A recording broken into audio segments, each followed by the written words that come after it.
스님의 주례사 법륜 지음 김점선 그림. 들어가는 글. 용감하게 결혼을 결심한 당신에게 상담을 하다 보면 가장 많이 받는 질문이 부부 사이에 생긴 갈등 문제예요. 그렇다면 이 세상에서 가장 사랑하는 부부 사이에 왜 갈등이 생길까요? 결혼할 때는 서로 사랑하는 마음으로 결혼을 합니다. 이 마음이 10년, 20년, 30년 가면 얼마나 좋겠습니까? 그런데 막상 결혼해 놓고는 3개월, 3년을 못 넘기고 심지어 신혼여행을 다녀와서 아이고 남편 때문에 못 살겠다, 아내 때문에 못 살겠다고 불평불만을 늘어놓습니다. 이렇게 결혼 생활이 괴로움 속에서 돌고 도는 데는 이유가 있습니다. 결혼할 때 여러분의 속마음은 어떻습니까? 선도 많이 보고 사귀기도 하면서 남자는 여자에 대해, 여자는 남자에 대해 이것저것 따져봅니다. 이때의 근본 심보는 덕을 보자는 것입니다. 저 사람이 돈은 얼마나 있나? 학벌은 어떤가? 지위는 높은가? 외모는 아름다운가? 이렇게 따져가며 이리저리 고릅니다. 돈이 없어서 돈 있는 남자를 구하고 외로워서 위로해줄 사람을 구합니다. 이건 지극히 이기적인 마음에서 시작된 관계입니다. 이런 관계는 반드시 과보를 받게 된다는 사실을 알아야 합니다. 내가 상대를 재게 되면 상대는 어떨까요? 그 사람 역시 재게 됩니다.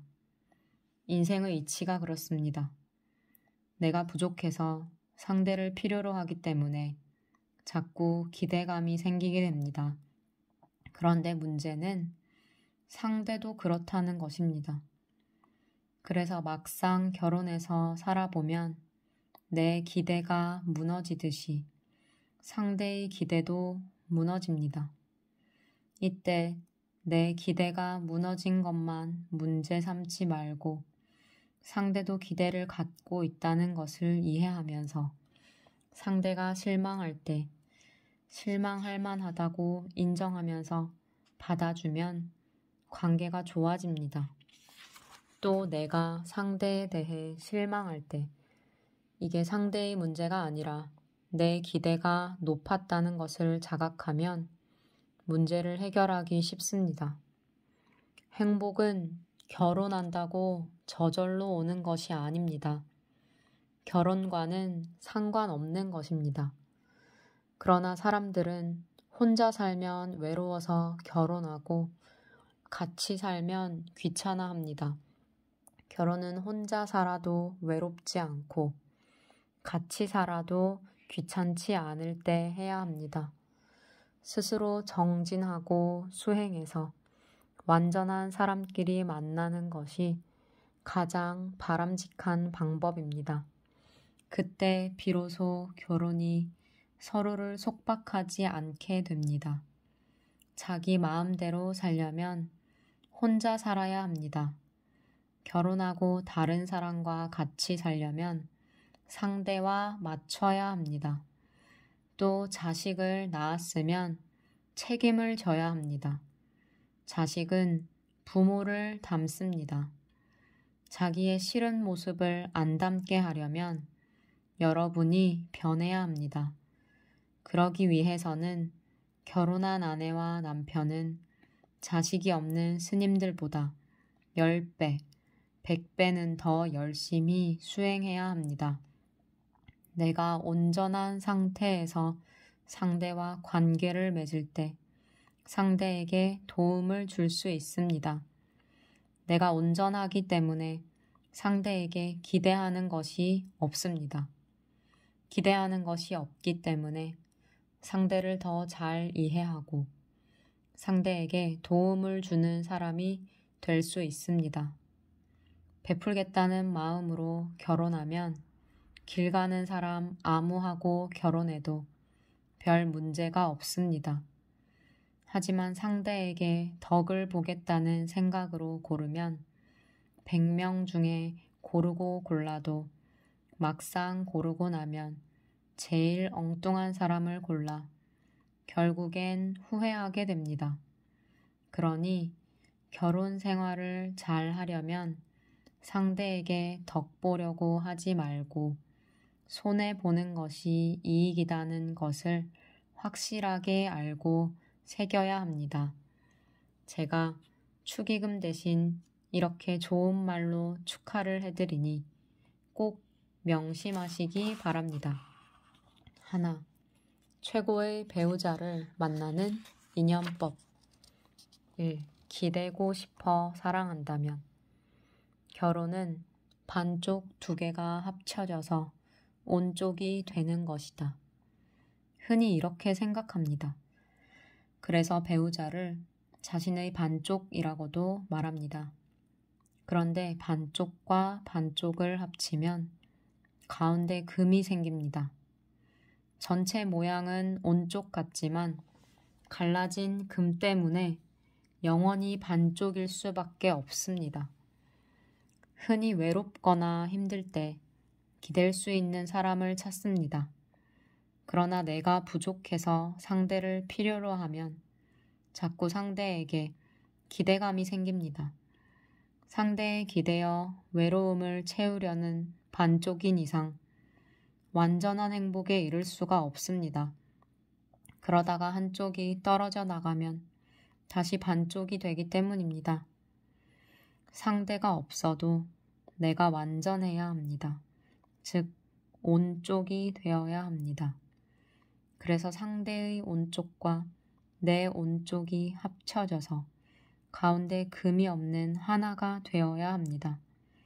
그래야 하나가 없어져도 다시 온쪽이 될 수 있습니다. 상대에게 기대지 않고 스스로 설 수 있어야 합니다. 스스로 서면 상대가 필요 없을까요? 그렇지 않습니다. 내가 온전하면 상대에게 기대하는 것이 없고 기대하는 것이 없기 때문에 상대를 더 잘 이해하고 상대가 필요할 때 도움을 줄 수 있습니다. 힘들 때 마음의 위안을 얻으려고 연애를 하다 보면 보통 나이 차이가 많은 사람을 만날 확률이 높습니다. 나이 차이가 많은 경우 내 마음대로 해도 다 받아주고 상대가 나를 품어주기 때문입니다. 아니면 나이가 비슷하더라도 의젓한 사람에게 끌립니다. 그런데 나이가 많은 사람과 같이 살면 평생토록 의지해서 살 수는 있지만 평생 모셔야 합니다. 나이 많은 사람이 내 말을 잘 들을까요? 안 들을까요? 안 들어요. 내가 힘들어하니까 돌봐주기는 하지만 진정한 대화는 안 됩니다. 늘 위계가 생겨요. 어릴 때는 상대가 나를 보살펴주는 게 좋아서 사귀지만 나이가 들수록 같이 대화가 하고 싶어집니다. 하지만 나이 차이가 많으면 대화가 잘 되지 않습니다. 그러니 나이 차이가 많이 나는 배우자를 선택할 때는 미리 각오를 하세요. 남편인 동시에 아버지, 아내인 동시에 어머니라고 생각해야지 친구이기는 포기해야 합니다. 그런데 친구 관계까지 원한다면 갈등이 생깁니다. 가장 좋은 방법은 두 사람 모두 수행을 해서 완전한 사람끼리 만나는 것입니다. 그러면 관계가 훨씬 부드러워집니다. 결혼해도 서로를 속박하지 않게 됩니다. 그런데 대부분의 결혼 생활은 서로를 속박합니다.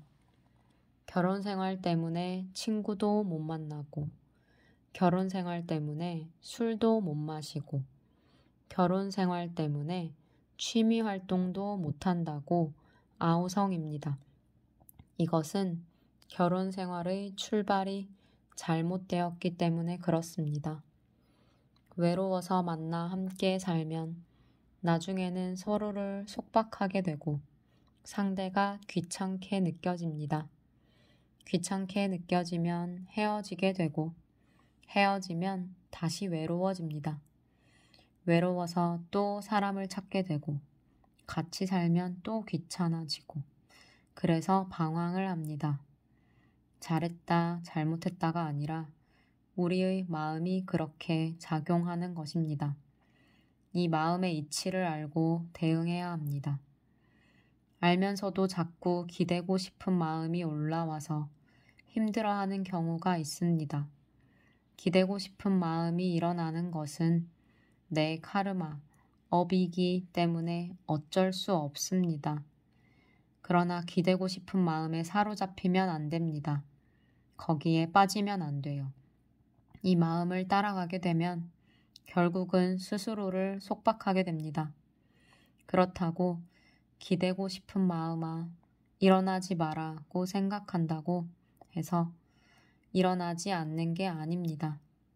이것은 무의식에서 저절로 일어나기 때문에 우리가 의지로 이래라 저래라 한다고 해서 바꿀 수 있는 것은 아니에요. 이럴 때는 일어나는 마음을 잘 살펴봐야 합니다. 기대는 마음을 따라갈 때는 스스로 속박하게 될 것을 각오해야 해요. 집은 우리를 편안하게 보살펴 주지만 대신 감옥일 수 있습니다. 부모도 자식을 보살펴 주긴 하지만 잔소리꾼일 수 있습니다. 이처럼 집은 두 가지 성격을 가지고 있습니다. 만약 감옥이 싫어 집을 뛰쳐나가면 나그네가 됩니다. 나그네가 되고 보면 외로워서 집으로 돌아옵니다. 집에 돌아오면 가족들 눈치 보고 살아야 하니까 또 뛰쳐나갑니다. 뛰쳐나가면 또 외로워지니 다시 돌아옵니다. 이것이 방황하는 우리 인생입니다. 즉, 혼자 있으면 외롭고 둘이 있으면 귀찮습니다. 이래도 문제고 저래도 문제예요. 이래도 좋고 저래도 좋으려면 혼자 있어도 외롭지 않아야 하고 둘이 있어도 귀찮지 않아야 합니다. 온쪽이 되면 혼자 있어도 외롭지 않고 둘이 있어도 귀찮지 않게 됩니다. 상대에게 바라는 것이 없기 때문에 귀찮을 일이 없는 겁니다. 혼자 있어도 외롭지 않은 사람은 누구한테 바라는 것이 없으니 부족함을 느끼지 않습니다. 혼자 살아도 되고 같이 살아도 되니까 선택이 자유롭습니다. 스스로 잘 살펴 만약 누군가에게 기대는 성격이라면 카르마대로 살든지 그렇지 않으면 외로울 때일수록 사람을 만나서 해결하지 말고 스스로 해결해 보려고 노력해야 합니다. 외로움이 어디서 오느냐를 자세히 살펴보는 거예요. 결국 외로움은 우리가 마음의 문을 닫았을 때 생겨납니다. 내 옆에 사람이 없어서 외로운 게 아니에요. 싫어하는 마음을 내면 부부가 한 이불 속에서 껴안고 잠을 자도 외롭습니다. 그러나 싫어하는 마음이 없으면 스님이 깊은 산 속에서 혼자서 10년을 살아도 외롭지가 않아요. 외로움은 같이 사느냐, 떨어져서 사느냐, 이런 데서 발생하는 문제가 아니에요. 마음의 문을 닫으면 외로워지는 거예요. 그러면 수많은 사람들과 어울려 사는 환경에서도 어쩔 수 없이 외롭습니다. 반면 마음의 문을 활짝 열면 깊은 산 속에 혼자 살아도 외롭지가 않습니다. 풀벌레도 친구가 되고 새도 친구가 되고 다람쥐도 친구가 되고 밤하늘의 별도 친구가 됩니다. 눈을 뜨고 있으면 밤에도 무언가 보입니다. 그러나 눈을 감고 있으면 대낮에도 아무것도 안 보여요. 외롭다는 것은 지금 눈을 감고 있기 때문에 대낮에도 어둡다고 고함치는 사람과 같아요. 즉, 스스로 마음의 문을 닫고 있기 때문에 외로운 겁니다. 그걸 알아차려서 스스로 외로움에서 벗어나 버리면 외로움 때문에 사람을 찾지는 않게 됩니다. 흔히 돈이 없어서 돈 있는 남자를 찾고 외로워서 위로해줄 사람을 찾습니다. 어쨌든 이건 자신의 이기심 아닙니까? 이기심으로 누군가를 만나면 반드시 과보를 받게 됩니다. 어쩌면 이게 인생살이인지도 모릅니다. 하지만 이때는 과보를 받겠다는 각오를 해야 하는데 과보가 따르는 줄 모르고 선택한다는데 문제가 있습니다.